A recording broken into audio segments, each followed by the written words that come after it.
Got the blues and can't be satisfied. Got the blues and I can't be satisfied. One of these days I'm gonna catch that train and ride. Whiskey straight will drive those blues away. Whiskey straight will drive those blues away. That be the case where I need about pint today.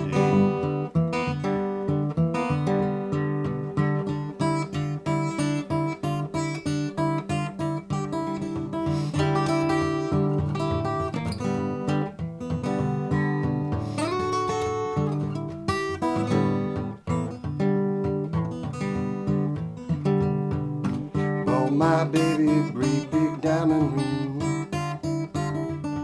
Bought my baby a great big diamond ring. Came back home and caught her shaking that thing.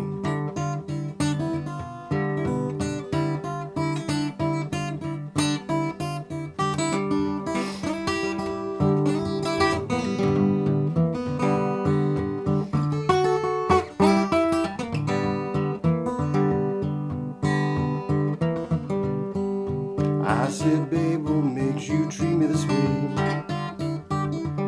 Yeah, I said, babe, what makes you treat me this way? What I work for, now you giving away.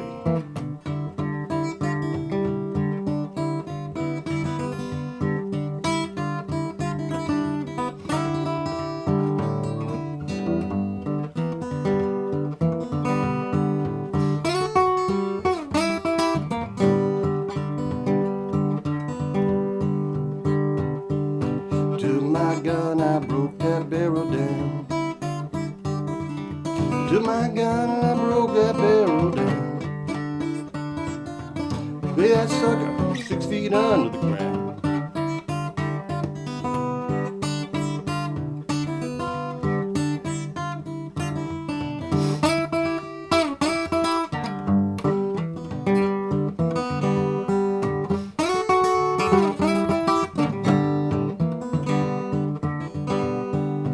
Got the blues, I can't be satisfied. Got those blues and I can't be satisfied. One of these days I'm gonna hop that train and ride.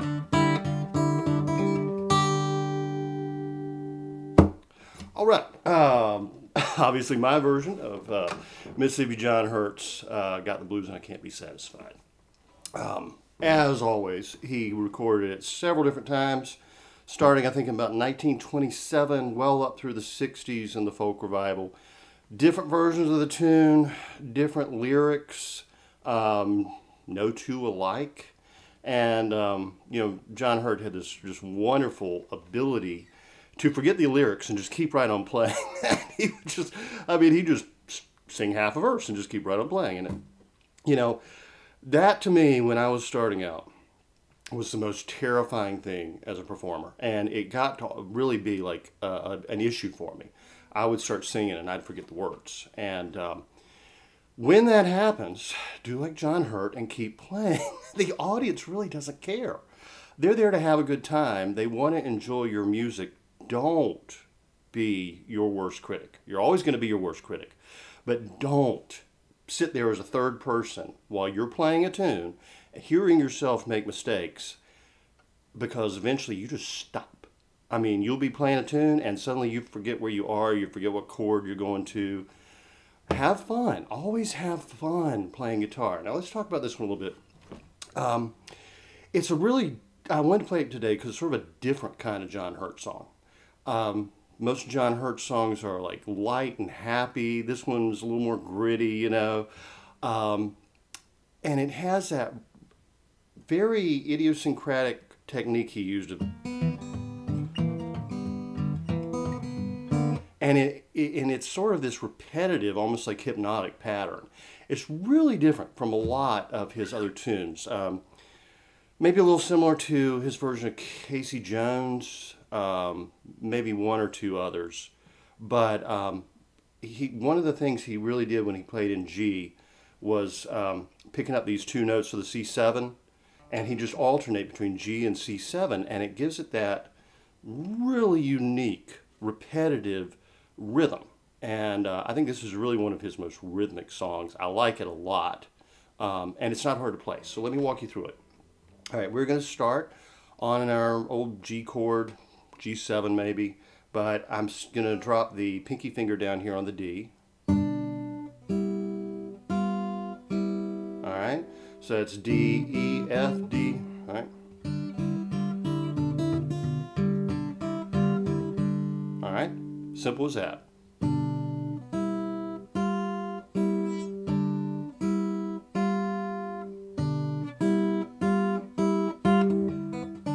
You get a little extra note there that very important to the tune actually.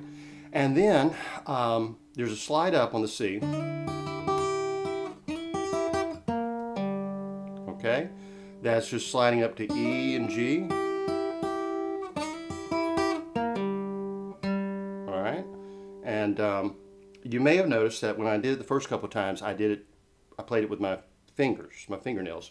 I went, and it's because I was grabbing that bass note with my thumb, right?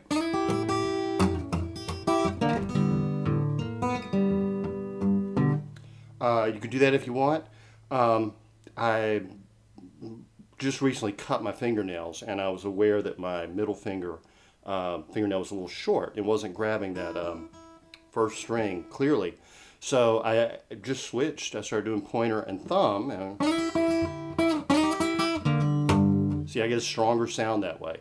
I just adapted right in the middle of playing, and you know, don't be afraid to play with different fingers. Sometimes I'll use the ring finger, even though for some reason my fingernail's kind of recessed on the ring finger, so I often get the bare tip of it. It doesn't sound good. It doesn't feel good either. So I usually try to play with these three fingers. Does not matter. I think John Hurt played with three fingers from what I remember seeing him. Doc Watson only played with two, okay? You can do, Merle Travis only played with two fingers. One of the greatest guitar players of all time. The father of finger-picking guitar. Well, that would probably actually be Sam McGee, but, you know, another band you probably never heard of. Look up Sam McGee. He was a forgotten guitar player, one of the best of all time. What was Snoozer Quinn? Snoozer Quinn also played fingerstyle, and he was a jazz player back in the 20s. Lonnie Johnson often played fingerstyle from what I understand. But I don't know, because those are on records and we didn't get to see them, who's playing with two fingers, who's playing with three fingers. And of course a classical guitarist is going to play with five fingers, which I tried for a while, and that recessed fingernail is an issue for me. I just have a very prominent tip on the ring finger. But anyway, so either way you want it, either grab the bass note here and go.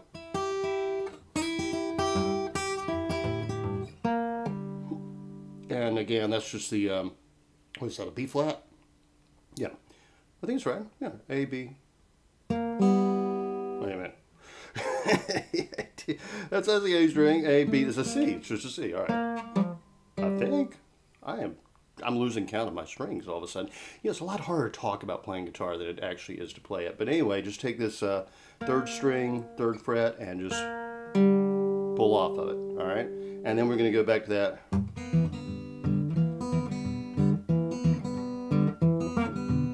Simple. You can do that with two fingers, you can do it with three, it doesn't matter. And then we're going to repeat the slide up 2 frets.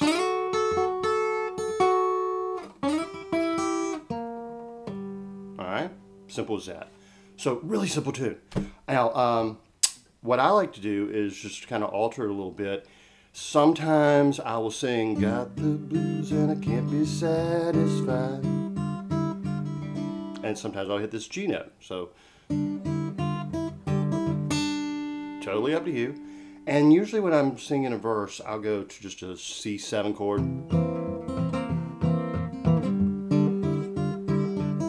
And then D7, C7. So that sounds like...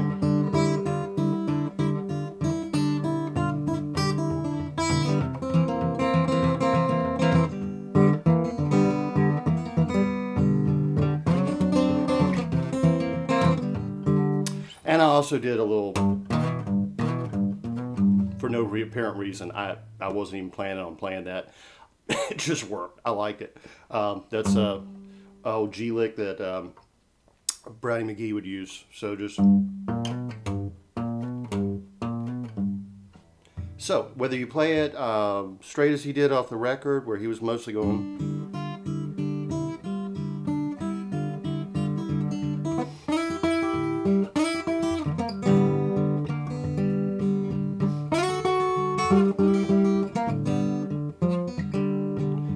Comfortable singing along with it that way, go for it.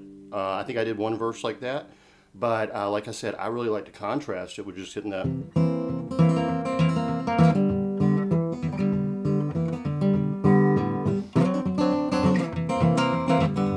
And I use sort of a heavy thumb there. You know, I'm just and muting with my palm. So really a very simple song, fun song, different from a lot of the work in John Hurt's catalog. I mean, you know, he did a lot of gospel songs too. You know, I mean, he wasn't really the rough and rowdy kind of blues singer. You know, he was definitely not Charlie Patton or, you know, Robert Johnson or something like that, even though he was very influenced by Charlie Patton. He did several of his songs. He adapted them, like Spoonful. Spoonful is originally a Charlie Patton song about cocaine, not about coffee. But, yeah. Very different from a lot of his repertoire, and a fun one to learn. And that little, just throw it in those C7 notes right there,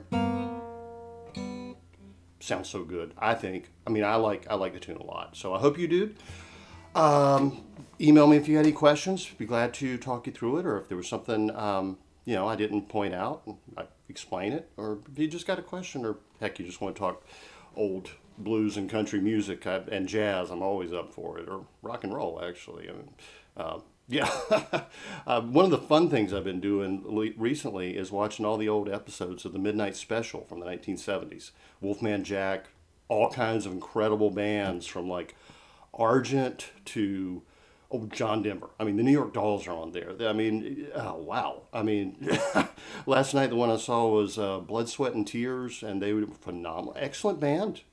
In fact, Blood, Sweat, and Tears kind of formed out of the ruins, I guess you would say, of Mike Bloomfield's Electric Flag and the Blues Project, Al Cooper's Blues Project. So definitely, I mean, you know, Mike Bloomfield, in my opinion, is the best guitar player of the 1960s. And well, I mean, he lived, I guess he died, what, about 84 or so. I mean, he was always great, but the drugs really became a bad issue in the 70s, and he just didn't perform a lot, and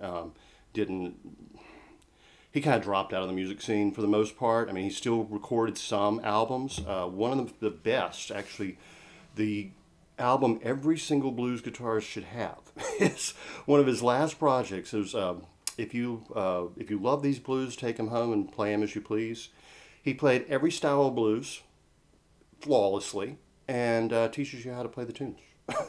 If I'm not mistaken, the original liner notes even had tablature.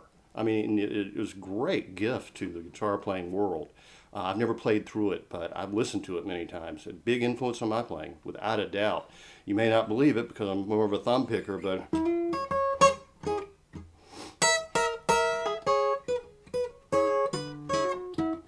not the best thing with fingertips, and I don't have a pick nearby, but yeah, I mean, I'm...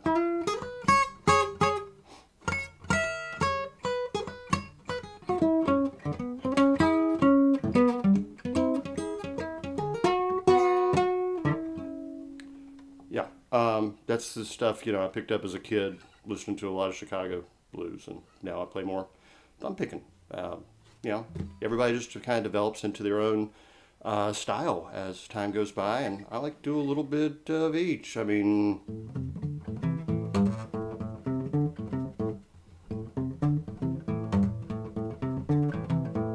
yeah, that's a bass line from Big Boss Man. Yeah. Let's see. Yeah.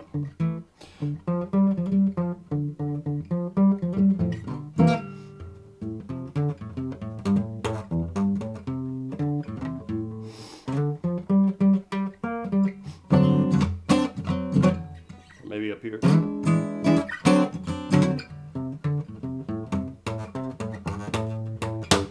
Yeah, so anyway, Y'all have a great one. Have a great week, and I'll see you next time.